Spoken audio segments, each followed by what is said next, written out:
Good morning, everyone. I hope you're having an awesome day. Today we're back here at Universal Studios Hollywood to take a look at all of the updates. So let's get rolling. We are counting the days till Horror Nights. We have like 14 days left until the event begins. I might be off with that number, but regardless, it's right around the corner and I'm so excited for this year. Today is a weirdly busy Thursday afternoon or morning right now. The park closes at 7 p.m., which is shocking. They're probably testing for Halloween Horror Nights, but we're greeted with this amazing photo op that the general public is absolutely loving. And I'm assuming they're just going to have...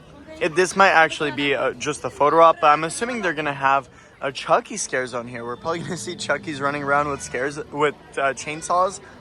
Right now, Universal still hasn't announced any of our scare zones aside from the Death Eaters and the one next to Monstros.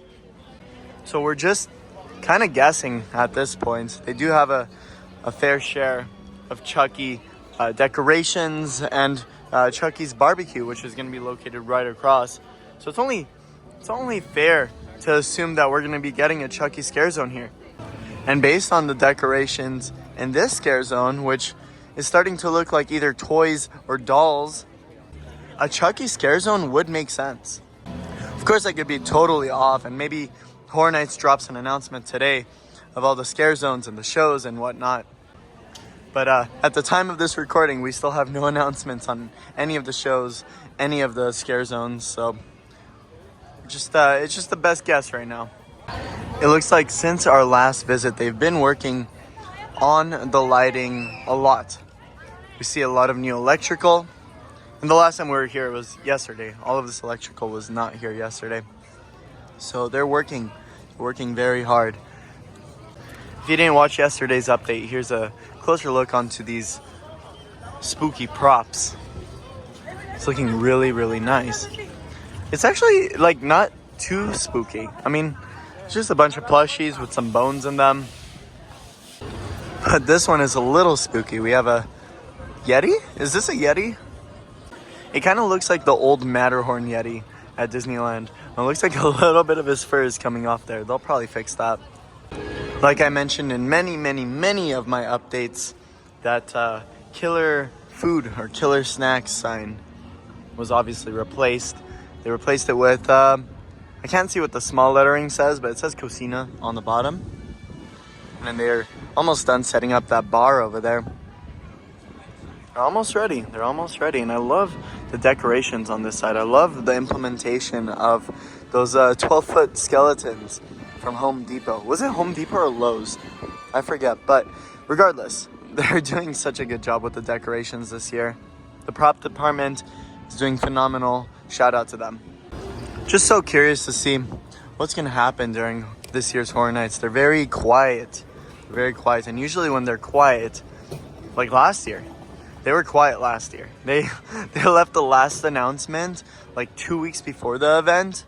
But usually when they're quiet, that means it's going to be a solid, very solid year. What's going on here? There's some black curtains. They've actually never used these, to my knowledge. At least in recent years, they've never really used these. Looks like there might be an exit sign here, so this might just be for staff. But oh my gosh, this facade is beautiful. Looks like they did work on this facade a little bit since the last time we were here. They removed the little plastic covering over the owl. And actually, we have an official name of this owl. It's not La Lechuza, it's La Lesnooza. That's what John Murdy calls her. But they did put some asphalt or whatever. That way it's ADA compliant. That way people don't trip over the plywood. Because all of these mazes are elevated just a little bit. Usually the process to build these haunted houses are they lay out plywood on the floor. They outline the maze with little 2x4s. And to make things easier, they build on top of the plywood on the floor. That way they could directly drill into the floor. And based on this little spot of plywood here, it looks like they either use a really thick plywood or they have a double layer but they basically use this plywood as a way to support the 2x4s. They could directly drill into the ground. So how that would look like is this is the ground over here, and then they have an elbow. This vertical elbow would be facing the 2x4. The bottom one would be facing the ground. They would drill to the bottom and to the left of the plywood. Dracula's out right now. But yeah, the detail is quite remarkable. This is probably one of the most detailed Horror Night haunted houses we've seen in a second. They really step up their game each year. I know it went downhill a little bit, very, very little, after 2016 or 2017, I want to say. That might have been due to budgeting issues and stuff, but now we have larger IPs, larger funding from the looks of it. And just after Scarecrow last year, the haunted houses have just been incredible. And I can't wait to see this year's look for the haunted houses. Yesterday we walked through this little area and we noticed a lot of Scarezone props. And I think this might actually be my favorite Scarezone this year. When they first announced it, I was kind of like iffy about it. I'm like, oh, it's just gonna be the same thing. Little boxes, little projections on the screens. But it's quite the opposite. I was wrong, and I'm glad I was wrong. Because we obviously still have those little boxes, but it's a little more full now that they brought in these 12-foot skeletons. And they're still hard at work. I mean, it's not done at all. Like, they added this skeleton here, or this mummy. I want to call it a mummy. They added a little hood for it, and it actually looks more like a mummy now that they wrapped whatever type of cloth this is around its leg. They should have done that with all the mummies in this area, because I didn't think these were mummies. But yeah, now that they added some more intricate details, it's starting to become a little more obvious that these are mummies. And my good friend Michelle told me that these little bars here are just for lighting, which makes sense. So they could put little like source 4s or little spotlights facing their head, maybe red colors. But also look at this mummy here. They added some more detail to its head. I really like that. That's so good. Typically this area would be the RIP photo op zone, but as of right now, they haven't set anything up yet. Oh, actually, I just noticed they set up one LED light over here, but it looks like that's the only one that's been set up facing these skeletons. They're still working on it. You can see there's still like some of that cloth on the bottom. They're still working on it. I'm glad they listened to me, because I told the vlog that I saw people sitting on these little I don't know what to call these little boxes.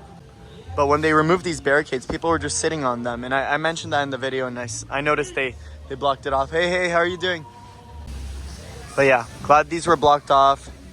Obviously, we don't want the daytime guests destroying the props before they're even used. A lot more detail on this skeleton as well.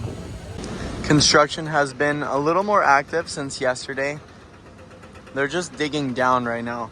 I guess the basement is still there. You could see that they're removing that original foundation. That foundation is so old. And you can see a lot of like dried out and old rebar.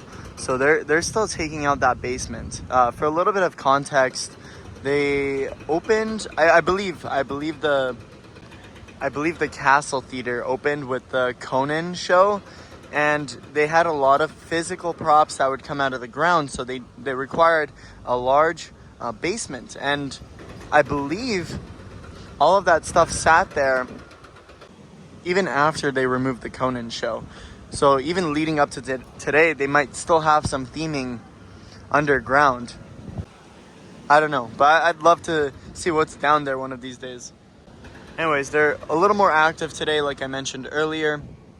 You could see that the soil is still wet from the rain we had a few days ago, but they're still working through it, which is nice. I feel like if we get a lot of rain early next year, that's gonna cause a lot of setbacks onto the coaster. But if we could get vertical within the next like 4 months, I think it might be pretty easy to get the rest of the coaster going. But there are some interesting things going on. There's this weird machine I've never ever seen in my life.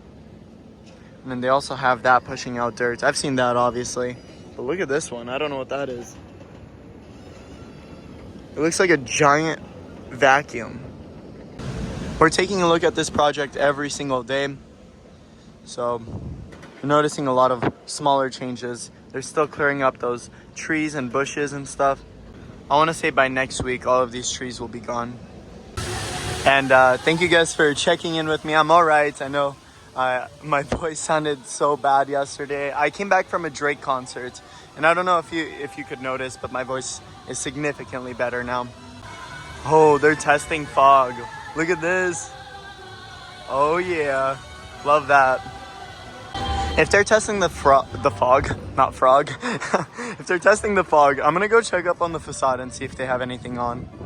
I still haven't been able to catch the owl moving, La Snooza, to be specific. I haven't been able to catch that moving around, so let's go check it out.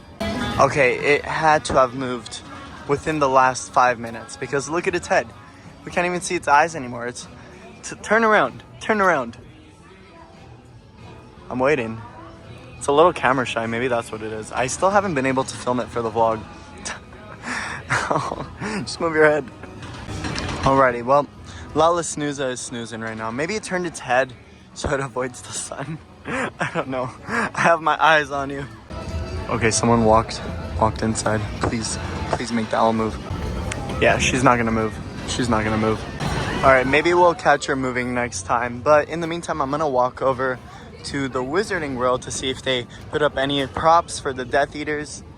I guess that's another Scarezone they announced. I wouldn't consider the Death Eaters like scary or like a Scarezone because they don't really scare you, to my knowledge. Then again, it's been a minute since last year's Horror Nights, so I can't recall. Anyways, let's head into the land, see what's going on. Okay, I caught this at the corner of my eye. They have some Source 4s over here with green gels. I like that. Okay, it looks like we do have a few decorations over here. They left these up since July because in July they brought out the Death Eaters for daytime guests. But we do have some new props out as well. So they brought these little carts out. Oh yeah, okay. They're getting ready. They normally have fog coming out of these vents over here and some green lighting. That's what they had last year. But I love how seamless it is. I like how it just blends in with everything else. These two, it makes sense. It's the owl post, so they're gonna naturally have things wrapped up.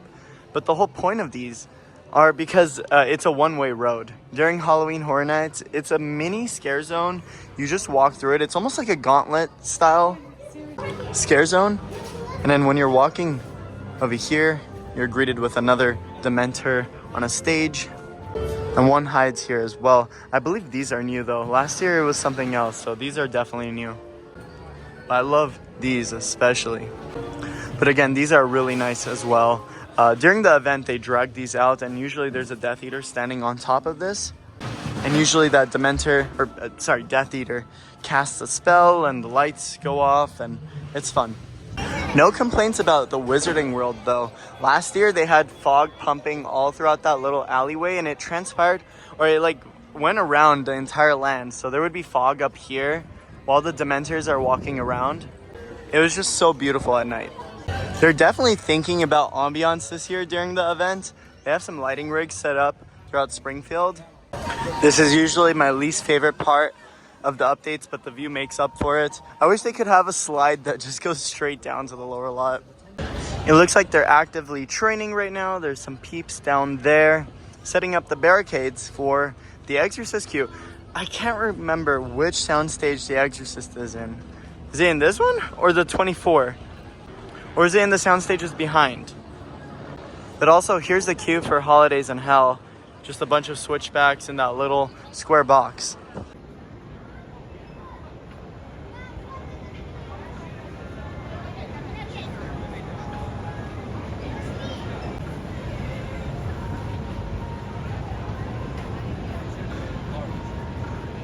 Also, stay tuned for a video next week, because next week I'm going to be coming to the park and talking about the best way to get everything done at this year's event.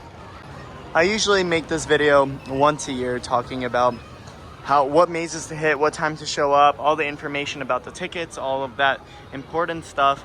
It helps a lot of people every single year. I use my same tactic every single year, and usually I'm able to finish the haunted houses by like 9 or 10 o'clock, and I usually don't really have to wait in line. And this is even without express. So stay tuned for that video. I'll have it out by next week, maybe by Tuesday or Wednesday. Oh yeah, I'm gonna zoom on to the bar up there. They have a 80 Stellar bar.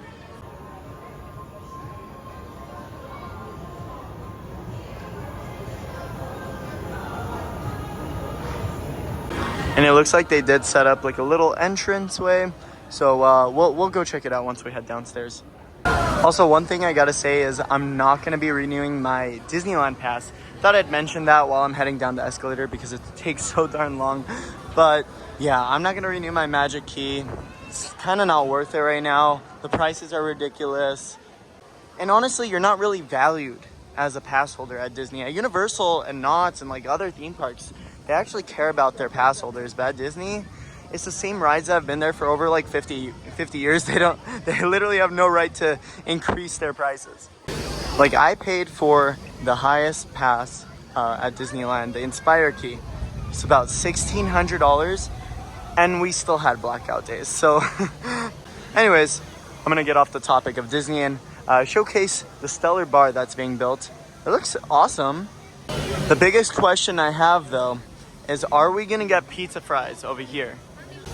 And if we get pizza fries, are they gonna make them crinkle cut fries or tater tots like in Florida? I really liked the pizza fries last year. I can't wait to try them in Florida. I'll be in Florida for the opening weekend of Halloween Horror Nights out there. I can't wait to try their pizza fries because they're the ones that started it. They later brought it over here last year, and I really liked it, but I'd imagine it tastes so much better in Florida.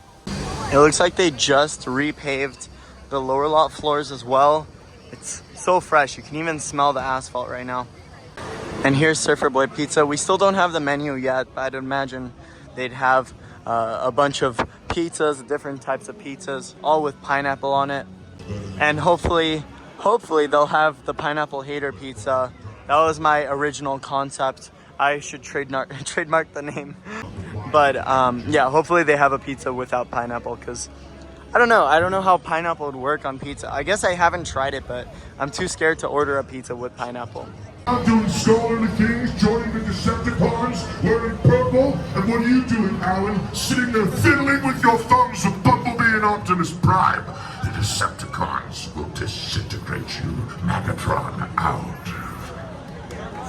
Damn. Tell Alan to get rid of those toys. Wait till he dies, you'll get a mutant cell. Megatron just went off.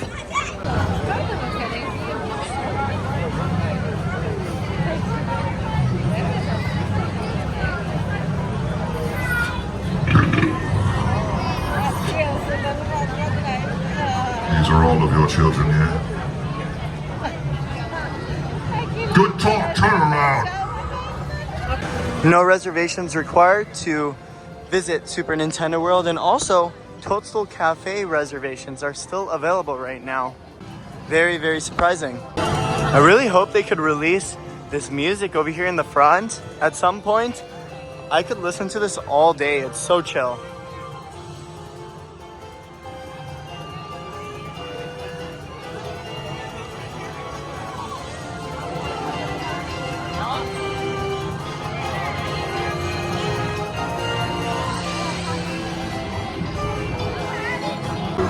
Let's see how the land is looking like without reservations right now. Oh, also, one thing I want to note, I guess Toad does not come out every single day. To my understanding, and what I was told the other day, because I was trying to show my friends Mr. Toad, and they told us that Toad is not out on weekdays. I don't know how true that is. I don't know how credible that information was. But we didn't see Toad at all that day. But they did have the queue set up, so that was interesting. They have it set up today, and it's a Thursday. I don't know. I think it's just a hit or miss. I think they should have official wait times. kind of like how, or show times, like how Princess Peach and Mario and Luigi have these digital displays with what time they visit. Nintendo is a little busy right now. You couldn't tell already. Let's take a look at some new merch at One Up Factory, or if they have new merch in general. Little busy in here.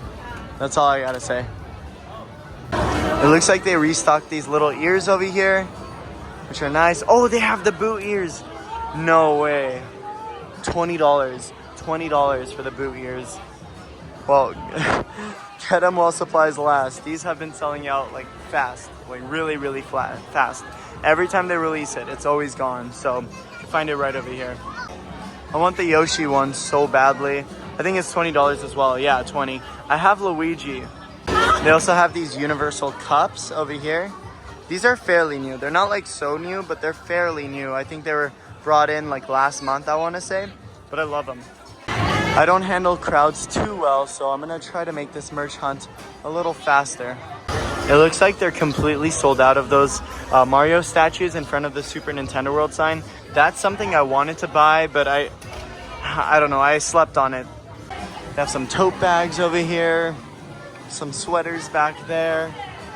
Oh, looks like they brought back those hand puppets of Toad and Yoshi. Okay, I'm out of here. I'm out. I'm done. Holy smokes. The Mario Kart ride is 125 minutes right now. I think the best time to do Nintendo World has to be like early morning. I highly recommend buying early entry if you plan to visit Universal for the day. Right outside of Jurassic, I like that they added a little snack cart over here to purchase drinks and snacks. I feel like that was heavily needed because the Mummy Eats and Jurassic Cafe lines were always so long. But if you need to just pick up a bottle of water or like a soda, they have a little snack cart here. It looks like Juliet is coming out right now. Oh my goodness. That's so awesome. I always wondered how she worked. Sometimes she sneezes and it blows like snot out. She walks and moves and blinks and all that stuff. And I have no idea how that works. Getting into the day.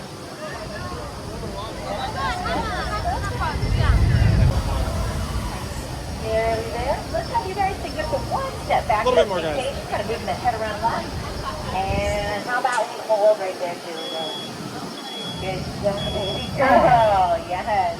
All right. Well, hello, everybody. Welcome to Jurassic World. My name's Kelly. I'm one of the dinosaur handlers here at the park.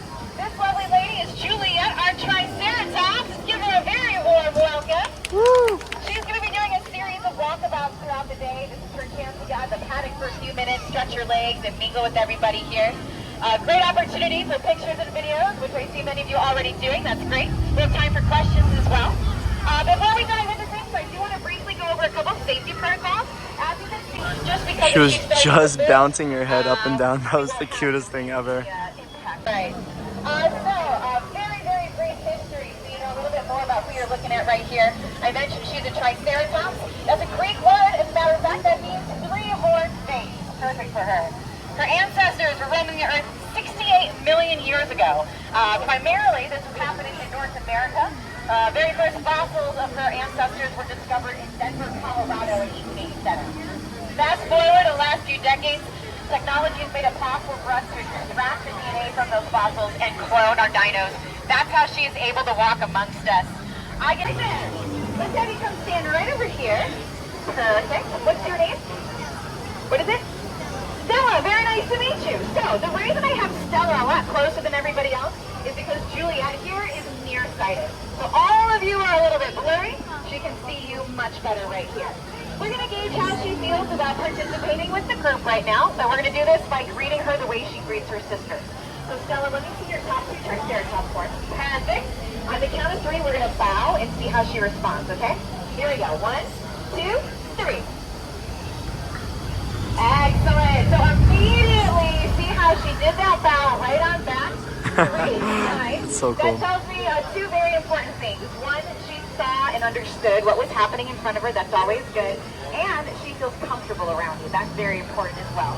Since she does feel comfortable, we're getting those low vocalizations, another good sign from her. Let's try something else. This time, take one of your feet and pull like this, like you're scraping something off your shoe. Perfect. You keep going. I'm going to step aside here. Because check out what Juliet just did with that front right foot, doing that same exact motion as Stella. Let's hear it for a volunteer, everybody. Nicely done. You've trained a Triceratops. Very few people can say that. See a bragging right for the rest of your life. Very good. Now this is a great thing. Well, walking back to the front, the owl moved its head clearly because now we can see the face again. I'm just bummed out I wasn't able to see it move. That's fine. Keeping my eyes on you. And obviously, still no Horror Nights merch yet. No new Horror Nights merch yet. Maybe tomorrow, maybe the next day. We'll see. I mean, we're almost 2 weeks away from the event right now. All right, that will wrap up our update here at Universal today. I'm actually gonna head over to Knott's Berry Farm for their Scary Farm reveal event. So excited to check that out. We're gonna be eating all sorts of stuff. I'll have a video up tomorrow about everything you need to know about Knott's Scary Farm. But in the meantime, make sure to drop a follow on Instagram at JPLand21 to stay up to date with everything that's going on around the theme park. They recently dropped the reservations for the Stranger Things Lights On Haunted House tour, and I posted that all over my Instagram. So if you don't want to miss stuff like that, make sure to follow me on Instagram at JPLand21. I'm JP, how they see the movies. That's a wrap. I'll see you guys in the next one.